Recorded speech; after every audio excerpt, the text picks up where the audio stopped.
Maybe taking another couple deep breaths in. So, hi again. And I just want to again thank the committee for setting this up. We are so happy that there's such a big response and that there are so many of you who are interested in knowing about this process. We are totally interested in telling you about it because I think even though we are the regulatory board, we want everybody to become board certified. And so we want to make that happen and make it as easy and doable as possible. I'm going to, we have a little technical issue here too, because I was unable to share a screen. So Barbara will be running the slideshow for us. And basically, I'm going to talk about the process, which I'm sure is what is foremost in your mind. How do I get to become board certified? So why don't we just start the PowerPoint and I will speak from there.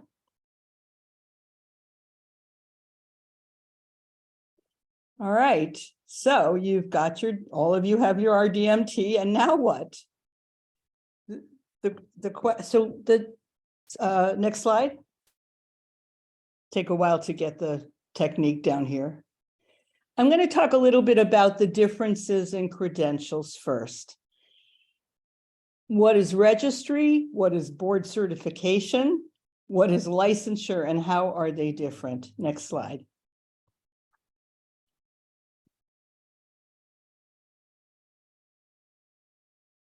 Next slide. Hopefully. All right, it should give me 1 minute to there. There we go. So registry, which is our first level of credential, it reflects an entry-level training, and it's simply a list of individuals who have been recognized by their professional peers as having gotten the requisite education and training to practice professionally. There are other professions like nursing that have a registry as well. And that is really just to recognize your educational status. For us, the registry means that you are able to practice as a dance movement therapist within an institutional setting. Next slide. So board certification is a more rigorous process, as you probably know if you've looked into it a little bit. Board certification is a recognition by an independent board. So we are not part of the ADTA.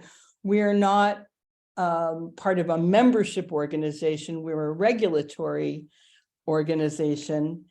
And we grant through examination confirmation of your ability to practice independently. This definition of what BC-DMT means has changed since we instituted the new 2,400-hour regulations. And that's because really the examination is only assessing your ability to make independent judgments and to know how to recognize your own judgment and when you need help and when you're doing the right thing. So the ADTA and DMTCB recognize that as the required credential to engage in private practice. And it's also generally required by academic institutions, by supervising institutions for supervision and teaching. Next slide. So licensure is, of course, the highest level of credential, and licensure has nothing to do with us at all. Licensure is granted by individual states, and it's conferred through an examination. Currently, I believe there are only 3 states in the country that grant licensure for dance movement therapists directly. That's Wisconsin, New York, and New Jersey. Or New Jersey is about to get it. It's not finished yet. That licensure is recognized by the public and by the insurance providers as the standard for practicing independently, but it's generally required for practice in any capacity in most states. This is fairly new. When dance therapy started out, there wasn't licensure available. But over the last 20 years, most states have gone to some kind of regulation of mental health provision to protect. It's mainly licensure is there to protect the public. And it's the state's responsibility to make sure that people who are providing mental health services have gotten the training and the experience and passed the tests in order to provide that service. So licensure is really a state under the state auspices and not under the DMTCB in any way. And I think that often gets confused. People will say licensed credential or BC-DMT license, but it's a separate credential completely. Next slide. All right, so here's the main question. How do I become board certified? Next slide. First of all, it's really important once you receive your RDMT that you keep it in good standing. But that means that you renew annually and you accrue CEs as needed and recertify every 5 years. Generally, most of you will be applying for your BC before the 5-year recertification period comes around. But you still should be starting to accrue your CEs now because you can apply them to your BC. And you're going to need twice as many for your BC in 5 years. So you might as well start early. Obviously, as soon as you graduate and you receive your RDMT, you can start working as a DMT and acquiring your employment hours. One thing to note, and I don't know if this will concern any of you on the call tonight, some people in schools where you're required to write a thesis, if you finish your classwork and you get hired under a non-dance therapy title while you're working on your thesis, you can use those hours towards your employment hours so that you don't have to have your graduation and RDMT in hand to use those hours. But you must hold a RDMT for at least 1 year before applying for the BC. So, if you're still working on your thesis for a few months and then you get your RDMT, you can include those hours that you accrued and then continue on as an RDMT. Very important, find a BC-DMT supervisor ASAP. Find somebody that you enjoy working with, that you feel comfortable with. If you are so lucky to find a work site where there's a BC-DMT on site and that their responsibility is providing supervision to you, you're gold, because you can get those hours for free because it's part of your work environment. But in general, most of us aren't that lucky, and you will need to find an outside supervisor. I know that many BC-DMTs are aware of what it means to be starting out in this field and not having a lot of money, and they often will charge a sliding scale fee for new dance therapists looking for BC supervision. And most important, keep track of your supervision hours. There's a form on the website that's called the Supervision Hours Tracking Form. You can download it and use it to just keep track of your supervision hours so that when, at the end of this 2-year process or 1.5-year process, you will have that in hand and you don't have to scramble to figure out who gave you how many hours of supervision. All right, next slide. So what are the requirements? We have now switched over completely to the new 2,400 hours of paid employment. Originally, so you guys are lucky. Originally, it was 3,640 hours, which is a lot of hours. But given the licensure requirements, and we also researched other organizations, other disciplines to see how many hours they required, and we were really excessive. And that was partly because, just a little historical fact, when the ADTR, which was the antecedent to the BC, was established, there were no programs. So you weren't already doing 2 years of an internship and field work and then started working. So 3,640 hours was the total number of hours that you might be in the field. Now that students are, attaining a lot of hours in their student years, we brought it down to 2,400 hours of paid employment. And we are asking for 50 hours of supervision from a BC-DMT. You'll have to submit 3 letters of recommendation and submit 2 essays.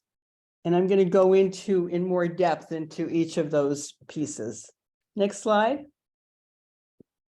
So 24 hours total employment. Of that 2,400, sorry, of that 2,400 hours, 1,000 hours are in direct client contact. And of that 1,000 hours, 500 of them should be doing dance movement therapy. So we know that people are getting employed in various places that are not necessarily under the title of dance movement therapist. You might be working as a counselor. You might be working in an agency where you're doing part-time dance movement therapy, but you will need to accrue the 500 hours doing specific dance movement therapy intervention. Of the 2,400 hours, you can also apply 600 hours of volunteer work. So that means that if you have trouble getting a job and there are places that are willing to have you work, obviously we know everybody would like to just start working and that's it. But if if for whatever reason, let's say you're still working at another job and you want to get your hours as a dance and movement therapist, you can do 600 of those hours as a volunteer. The employment site should be a licensed, accredited, or otherwise regulated mental health, medical, educational, or social service agency, correctional facility, NGO, or community-based program. So unless you are holding a mental health license in your state, it must be in an institution. If you do hold a license, like a licensed creative arts therapist or licensed clinical social worker or licensed mental health counselor, you can use private practice hours once you are allowed to do private practice under your license, and you can accrue up to 1,800 hours in your private practice with additional supervision, which I'll go into later. Okay, next slide. Supervision. It's a little confusing, but I'm going to try and make it clear. You need 50 hours total supervision. Of that total hours, 25 hours should be with the same supervisor. We would like to see that there's one person who has seen your growth over the time that you've been working. Up to 25 of those hours can be in group supervision, which means that you could be in 10 hours of group and 15 hours of individual with the same supervisor, which will give you 25 hours with the same supervisor, but some of it will be group hours. Or you could do 25 hours of group. There is no requirement on that. And then supervision can be in person, can be online, on the telephone, or via email. We have, I know this is a question that many people have asked, we have dropped the requirement that their supervisor should see at least 2 hours of in-session work because of HIPAA and the ways in which the agencies have tightened up. We really can't ask for that because people can't bring outside supervisors on site. So, and most professions don't ask for that anyway. So we've dropped that requirement. Okay, next slide. In addition to the accruing the hours, you'll need to get 3 letters of recommendation. 1 from your main BC supervisor who's supervised you for 25 hours. 1 from a current clinical supervisor on the site where you're working. So that can be any mental health professional or medical professional or educational professional, but somebody who has a professional role in the site where you're working. And the last can be from another dance movement therapist or a colleague who's familiar with your work. Next slide.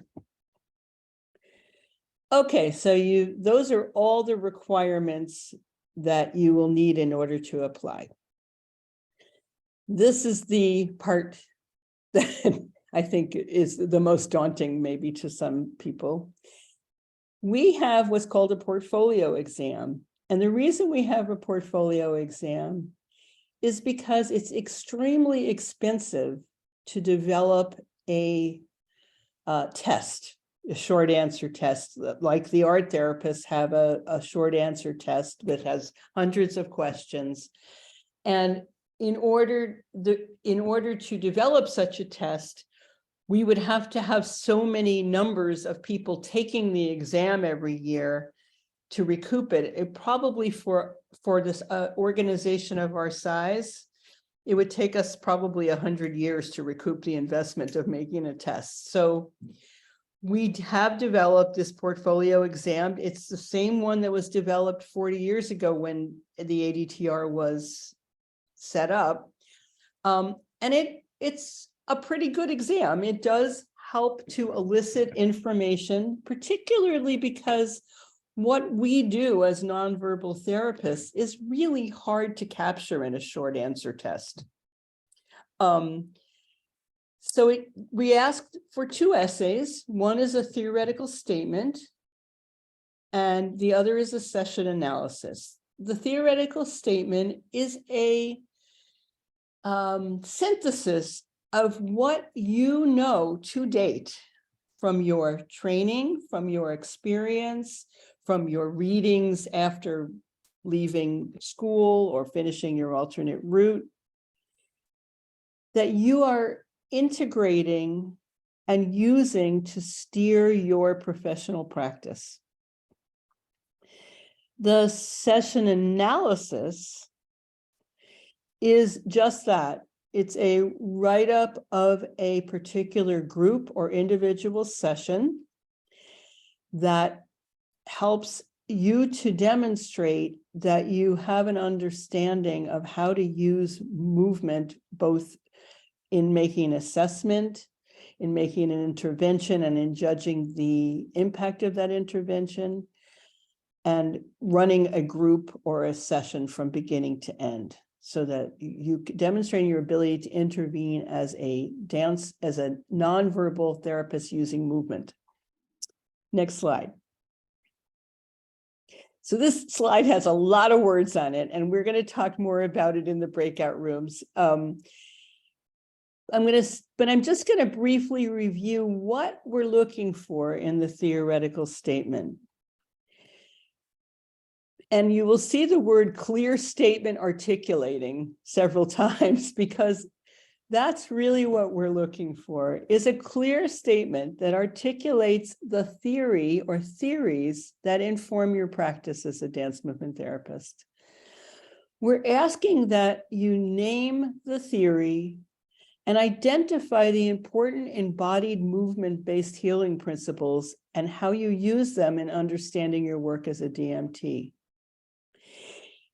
There is no limit on the theories, there is no expectation that it is a particular theory or drawn from a group of theories. You know, as we all know, the field is expanding and the limits of what people are drawing on for their work is expanding. But we want to see that whatever theory you're using, it reflects movement and or dance. And it is based on an idea of using dance or movement as therapy, and that you understand and personalize those principles and show how you use them in your work. The second area would be a clear statement articulating the psychological theories that inform your practice. And again, it's the same thing. You were asked to name the theory, identify some of the important principles, and show and personalize them. Show how you use them, how they have meaning for you in your work. Again, you can reference any psychological theory as long as you do the above. In both of these, we caution everybody, focus on one or maybe two. It's a very short amount of space that you have to write this essay. And so the more you can get in depth on each theory, the better it will be. If you are somebody who synthesizes bits and pieces from a lot of different theories, you can reference them, but we want to see that you have some overarching guidelines for how you use dance therapy theory and psychological theory. So on to assessment. Again, these things are changing.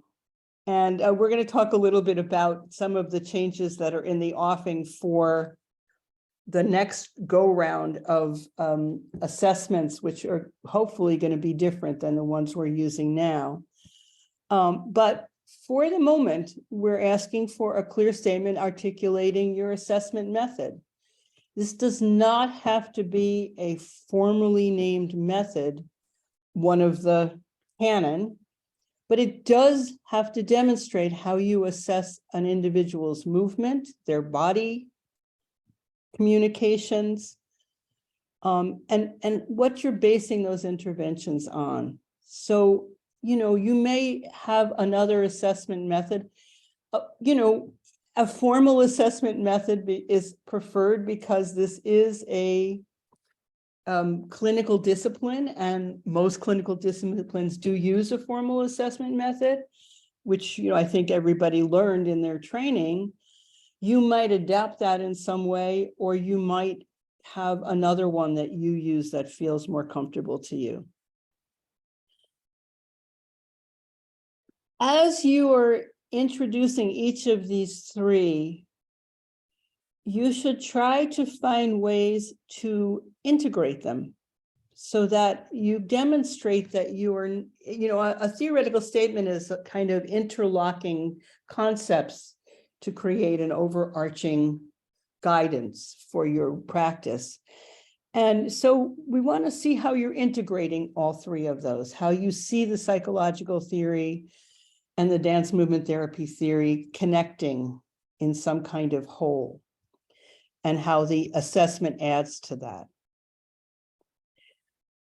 We know that at you know, probably less than 2 years out, you may have only been working with one population or a few, depending on where you were placed in your internships, since you got your RDMT.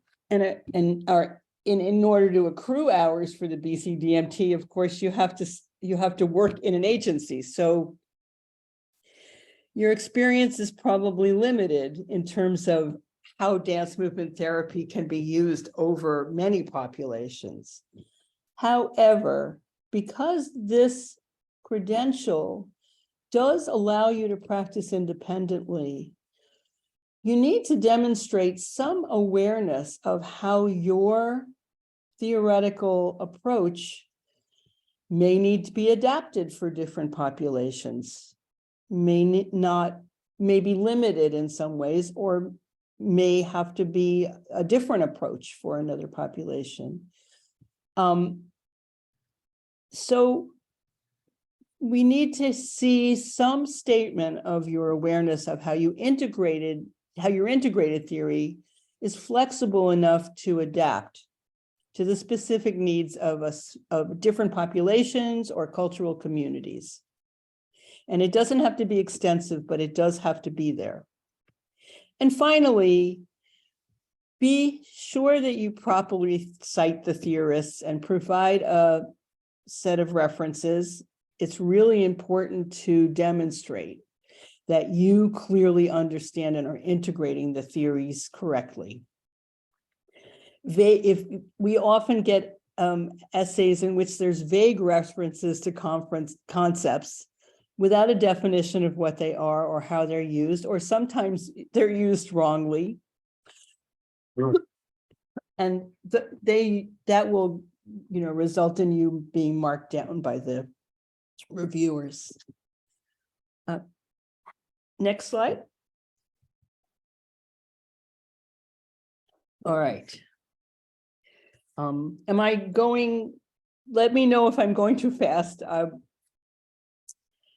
So we're going to go on to the session analysis.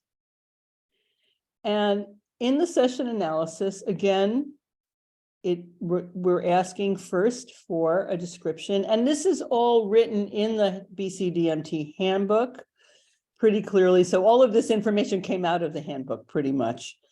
And once we get the website toned up, it's going to be on the website as well. So we're looking for the description of the group or the individual, including their demographics, diagnosis, information about the agency or the space where the session's taking place, the length of time you've worked with this group or individual, where the session might fit into the overall treatment milieu, and based on the above, what your goals will be for this session. Obviously, as dance movement therapists, we know we have to go with what is presented to us when we walk into the room. However, given some of the knowledge that you have of the particular population or person you're working with, you might have some general goals for the session. So, very important, you would need to give a clear statement articulating what you're observing in the person or the people who are in the room, and how you began the session based on that underlying formulation of what that person or people needed in the moment. What I always tell people that I'm supervising, we want to see, what do you see when you walk in the room?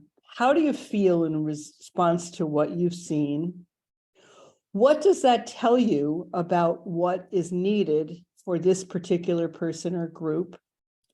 And what are you going to formulate as a response? What's the movement intervention you're going to make based on that formulation? And then how do you assess the impact of that intervention?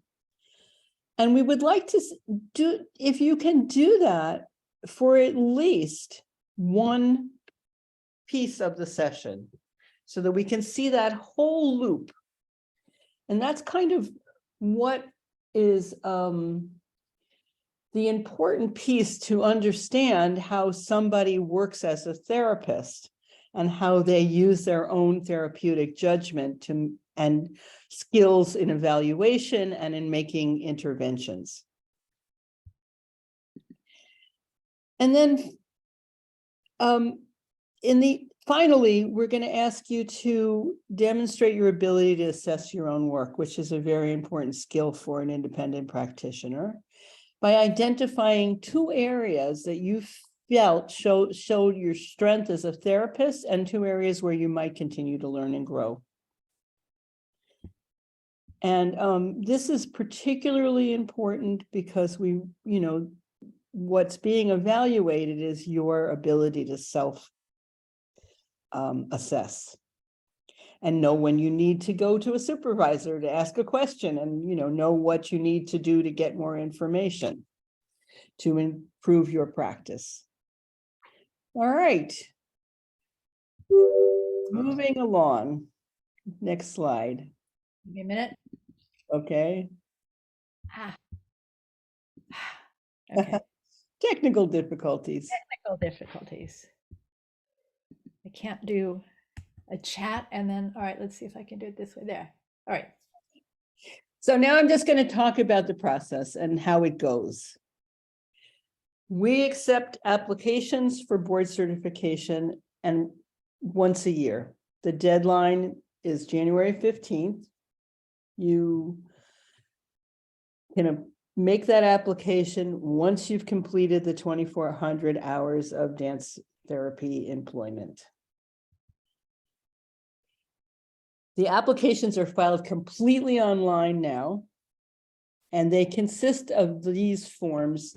The first is an application, which you fill out and sign right online. The second form is an employment verification form, and you can, I know people often are employed in more than one site. You just send a link to that form to any one of your employers that you need to verify your information.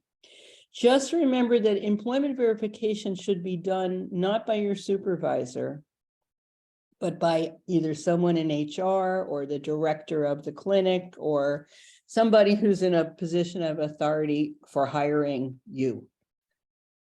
And then the supervision verification and evaluation / documentation form should go one to each of your supervisors.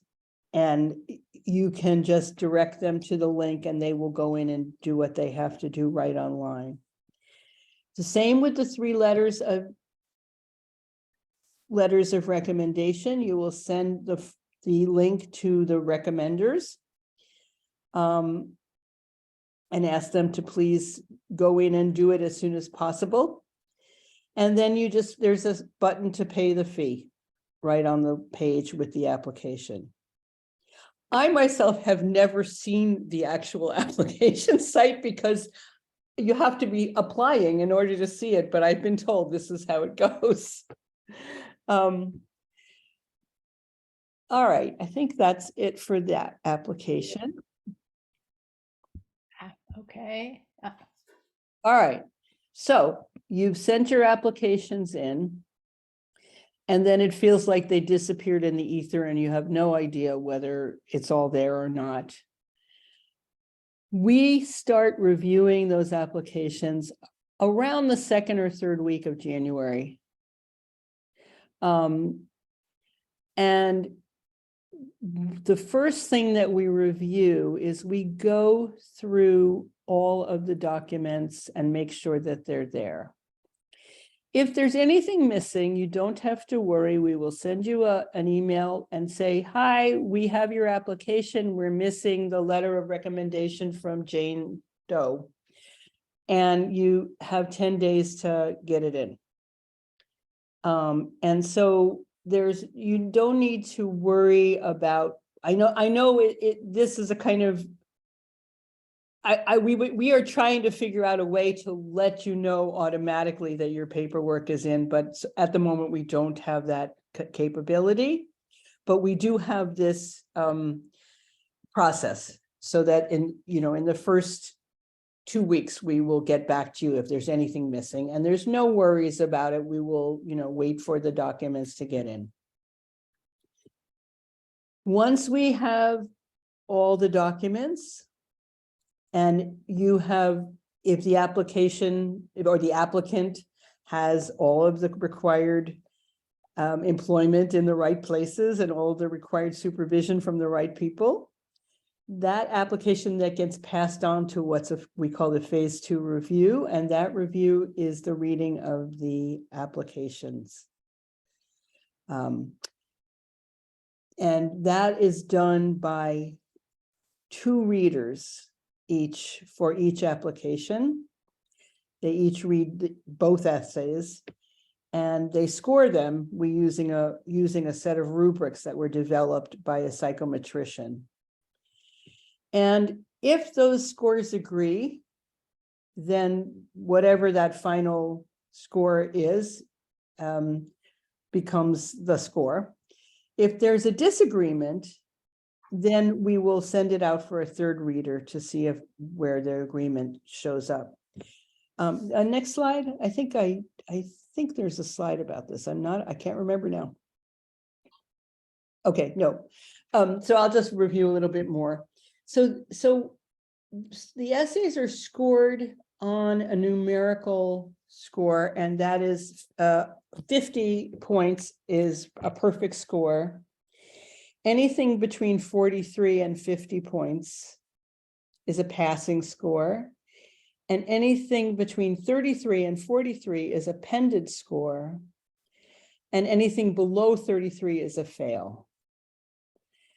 And the ways in which the rubrics, we use the rubrics is that there's a total of 2.5 points for each of 5 categories in each of 6 areas that we are looking at, and there's a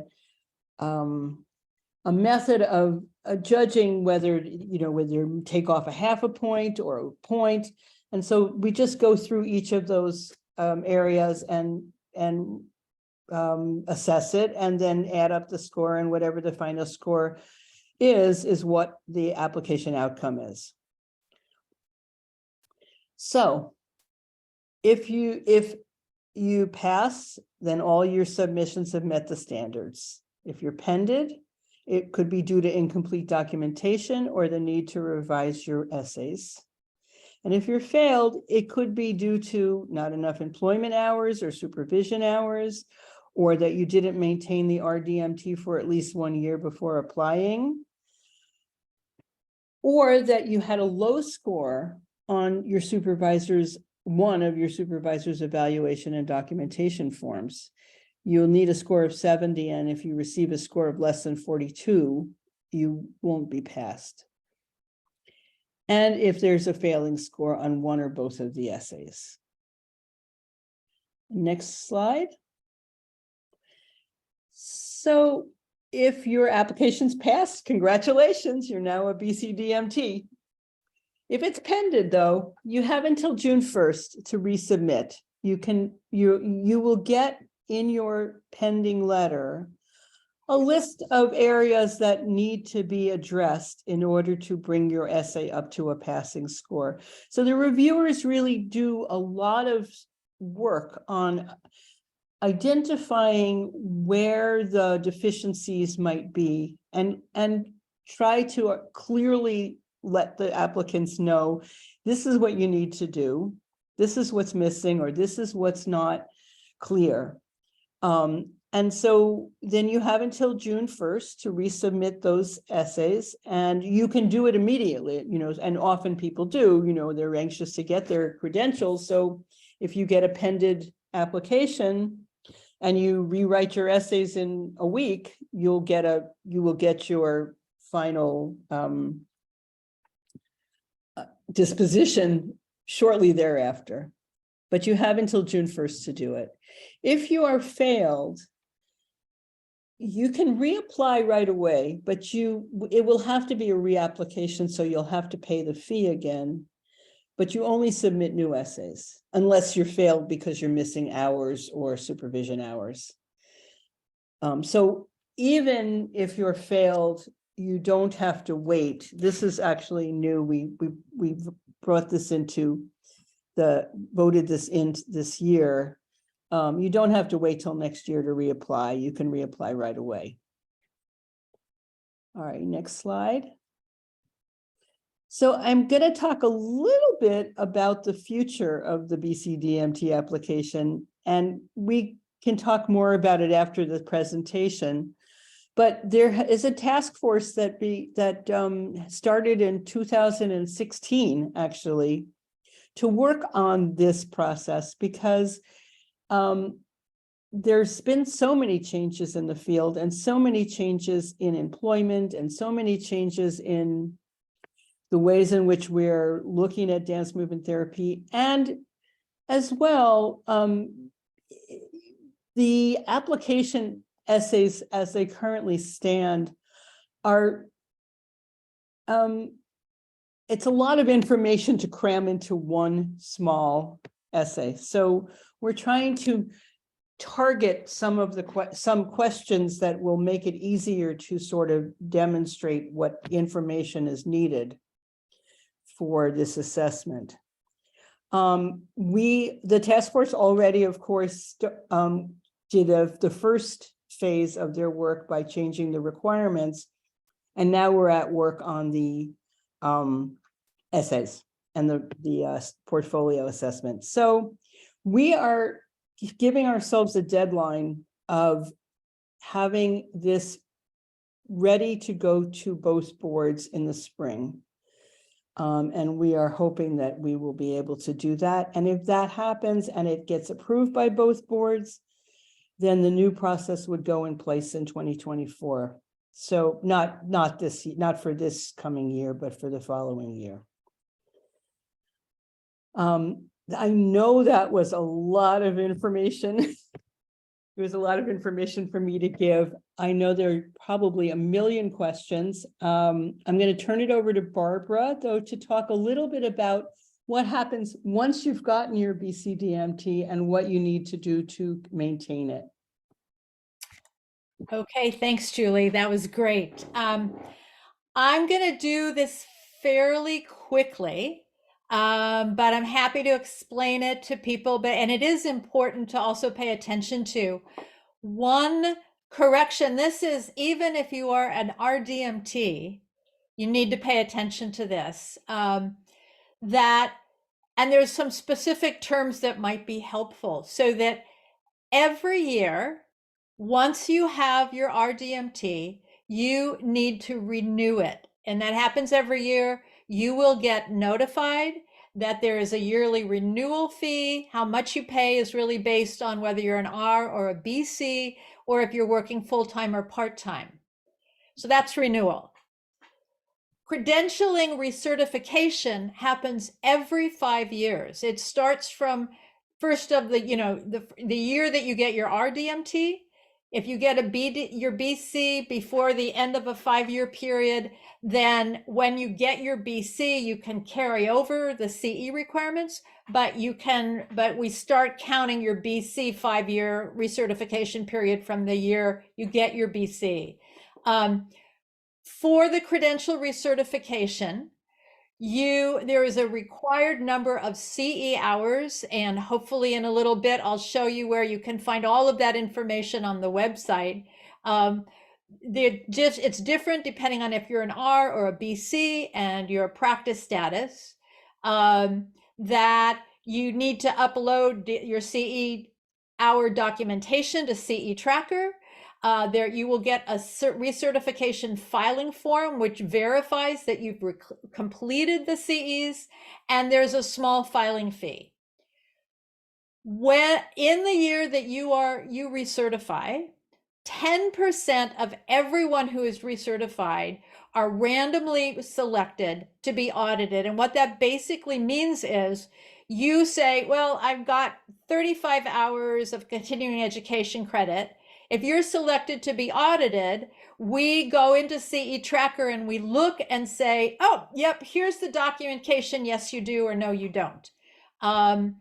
So that's basically it. I'm going to go, okay, if you don't do that, so if you do not renew your yearly renewal, if you do not do your recertification every 5 years, your credential, this is the yucky part, your credential will be considered to be lapsed.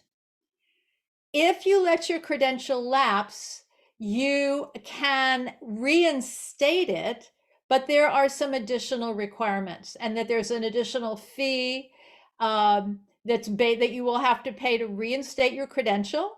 There are some additional CE hours. Most of those requirement for CE hours must be in ethics or diversity, equity, and inclusion, DEI kinds of topics.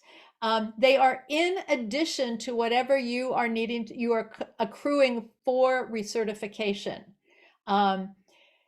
If your credentials has lapsed for more than 10 years, which you'll have to just imagine way off into the future, there are some additional requirements. I'm not going to go into that, but it's on the website. And this gets particularly important that if you are an RDMT and you are applying for your BC, then you need to have been an RDMT with a valid credential, which means you kept it up to date for at least 1 year prior to when you apply for the BC. I'm going to leave it at that because this is already a lot of information. Moving on. So now I imagine there might be a few questions in the chat. I didn't look because I'm not good at multitasking, but that was a lot of information. We will have a chance to sort of unpack it a little bit in the breakout rooms, at least about the essays, but we're open. And I want to say that we so appreciated the questions that you all asked, and we really appreciated a chance to answer them because we've had the same FAQs, I don't know, for the last 20 years, and they're not questions, they're not real questions, they're not from people who are actually going through the process. So to be able to get that feedback was great. Okay. Hi, everyone. Thank you for that, Julie and Barbara. Barbara, would you mind stopping the share of your screen just so everyone can see your faces and you can see everyone's faces? Okay. We're going to extend or we're going to shorten the workshop time just so we can make sure we have time for questions to get answered. I'm seeing a few pop up in the chat. One came from Bria. Is this for RDMT with lapsing credentials? If you renew it before, maybe Bria, would you mind saying it out loud? Sorry, I was trying to type the question so I wouldn't forget. I know it didn't make a lot of sense. So you were talking about lapsed credentials. Is that for RDMT lapsed credentials as well? And if you pay for your credentials to be not reinstated, but you just pay, because you missed it, before the BC-DMT applications are due, would the lapsed credentials still be held against you or no? So there's a clear answer and then there's a little squishy part. Okay. So let's say your credential is lapsed, you go and the BC is due in January 15th. In December, you go, oh, I want to reinstate my credential in December 15th. You are then you need to actually be an RDMT for a full year before you can apply. So you can't just kind of let your credential lapse and lapse and lapse and go, oh, okay, now I want to reinstate because I'm going to apply in a month. That there's been, with the change in office, there's been a little bit of confusion with some people maybe not getting notifications. So that would be something that the compliance coordinator, we've been dealing with that individual case by case, so that basically when I was compliance coordinator, I would email back usually and say, do you know your number? When did you lapse? What was the year that you got your credential? Let's figure out, because we want you back. We want you to get the BC, but also part of the responsibility of the credential is keeping up to date. So does that make sense? It does. Okay, so I'm not going to answer your question in the chat, which I was in the middle of doing, but email me again if you want. Gotcha. Thank you.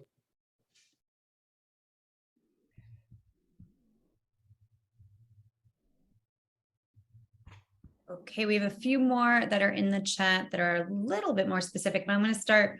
I'm also, just so you know, if you send a question into the chat, I'm going to put that in a separate spreadsheet. So just in case we can keep track of them and hopefully they don't get lost.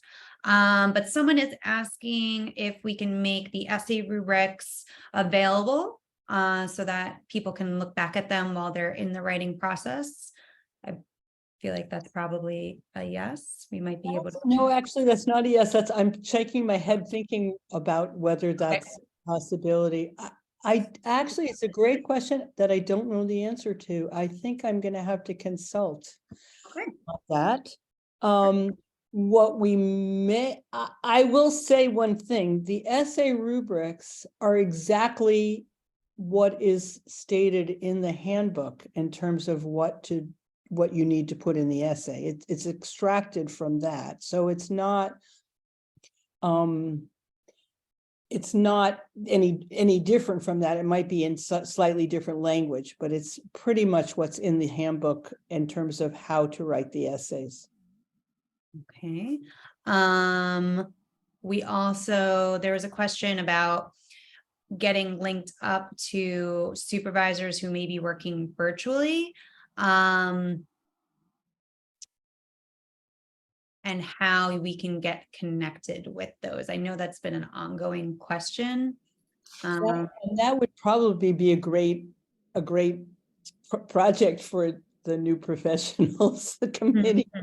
It's Sorry. on our docket.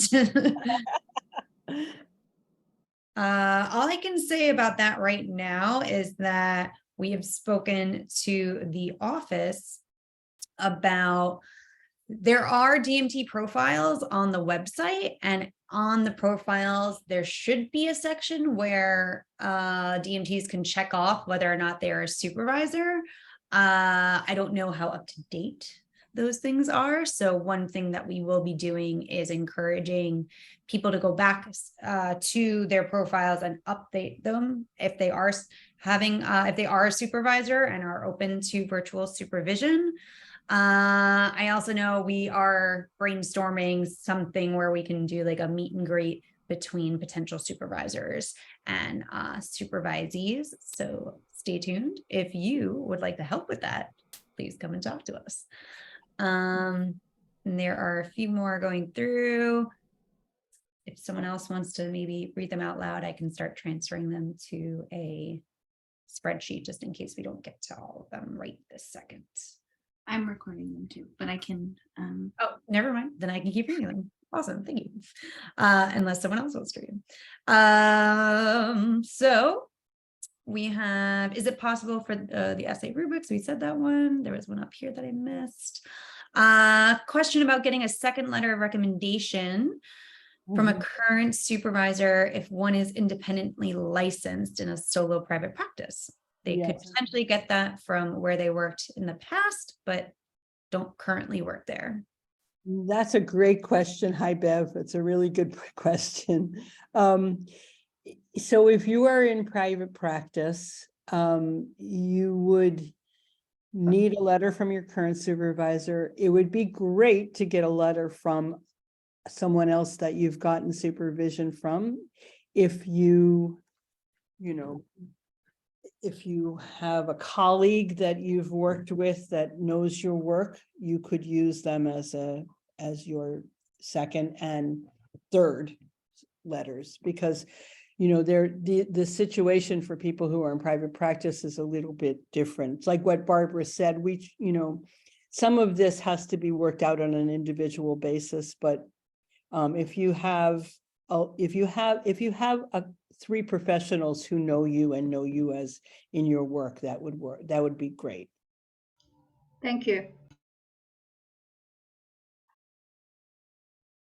Okay, and just so you know, we're going to do this for about like 5 or 10 more minutes. I do want to make sure we have some time for you to have some face-to-face with our lovely guides who are here today. Are they receiving a new certificate every year when the credentials are renewed, both for the RDMT and BC-DMT? Wondering how I will know if I'm successfully maintaining and updating the credential each year. So that's an easy and then a challenging question. When you renew, when you recertify, you keep your same number, so that you're just renewing it. Nothing else changes. You don't get a new certificate. in terms of, I'll have to check on this. In terms of if you've successfully kept it, completed the process, you should get some sort of confirmation from the office. I'm not sure if that's what's happening. Julie's going, no. So let me check with them about that, because since the office is really the one that does the processing of it, that you should, with the recertification, we're trying to get it so that you would get a letter saying, yes, you have successfully recertified. Same thing with the audit, to say, yes, you successfully completed the audit. So that would happen. That's every 5 years, but I don't know about the yearly notification. Julie? I can jump in on that. So, in the old days, some of us remember, we get a nice little piece of paper in the mail every year saying, here's your, you are recertified or renewed at, but now that everything's online, the office is trying to come up with some procedure to update the downloadable certificate that's on the web with a new date. And they haven't quite got there yet. So that's the big problem, is trying to get, because I know that some of you who are working under an RDMT particularly need an updated certificate every year for JCO or for whatever. And so we're working on trying to get a mechanism in place to update those certificates to reflect the correct year. I think that's what the question is, right? That you want to have access to something that proves that you have your credentials up to date. Yeah. How recent do supervision hours need to be in order to be used? Like within how many years? Good question. So you must have somebody seeing your work within the year that you're applying. But so if, let's say you did the bulk, you're an RDMT, you didn't need to get your BC for a long time. And you got a ton of supervised employment in 1992, we would probably ask that you do some supervised employment, in like, at least 10 hours of supervised employment in the current year.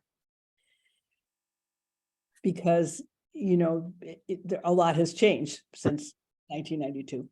So you need to have some hours, depending on the lapse between the time you got those old supervision hours, you'd need to have at least 2 hours and maybe more. And we would have to do that on an individual basis, depending on how long it's been.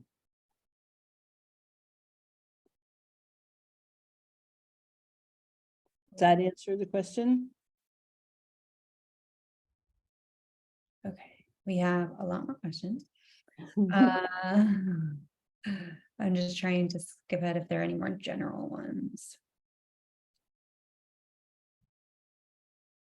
Okay, this is a slightly more general one that may apply to more people, but someone has done a lot of random paid and volunteer work as an RDMT in different states with different supervisors. So as long as they kept track of their work and the hours, will these hours count towards the BC-DMT? Yes. Yes. All right, back for a little bit more specific ones. Is the National Center for Dance Therapy in Montreal considered a clinical setting? It's a center that is community-based.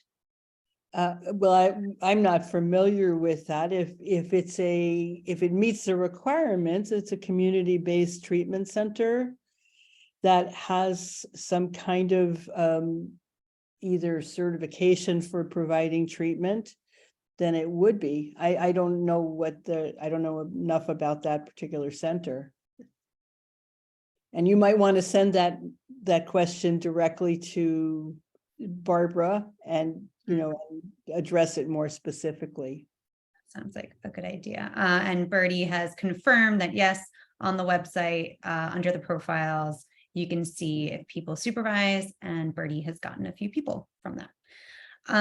Is there any extra requirement if someone is completing their hours and continuing education with a foreign institution or organization? So if you are completing your hours in an institution with BC-DMT supervision, there's no other requirement, as long as it meets the right standards for the institution, that's fine. You know, and we do put in NGO as one of the acceptable sites. So if you're working in an NGO, that's fine, as long as you have BC-DMT supervision. Okay, and we have another international question from Christine, who would like to use their current job as an RDMT for the essays, has worked for 2.5 years with the BC-DMT since September 2022. If relocating outside of the US in September 2023, can I apply in 2024 if not working in the US? Absolutely. Absolutely, wonderful. As long as as long as your employment and supervision meets the requirements, you can work on the moon. You just have to have, working in an institution that meets the standards and having the BC-DMT supervision. Okay, great. And this might be our last question from Steph, who's been working as an activity therapist for a year doing DMT groups, but doesn't have a BC-DMT supervisor yet. Can the hours that they've worked this past year be counted once they do have a supervisor? Yes, but get a supervisor right away. Okay. Really what we're looking for is supervised hours so that you're really learning as you're working. So, yes, we will count those hours, but there should be, you should get a supervisor right away. Great. Wherever you are. So, I think we should take like a quick 2-minute break in case anyone needs to run to the bathroom, grab something to drink. And what we're going to do when you get back at 7:21 now, you will be split into 3 writing workshop groups. And if you are a supervisor, you will stay in this main room with Barbara to chat. Okay, any other quick questions before we break? All right, I'm going to set my timer for 2 minutes. We will see you back here shortly.